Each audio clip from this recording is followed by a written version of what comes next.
Ay sa kay gabay di pa man ko. Padro sa din ito, te.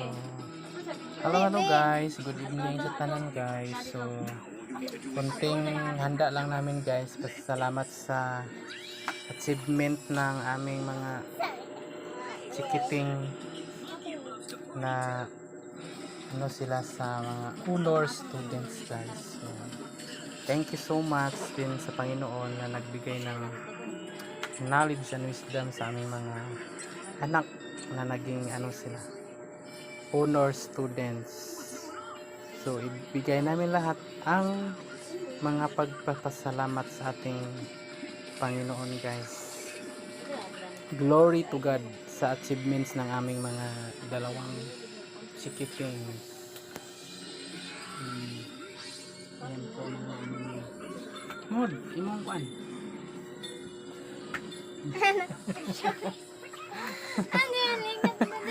Sa din na usa. Thank you for watching guys. God bless, keep safe and pray always.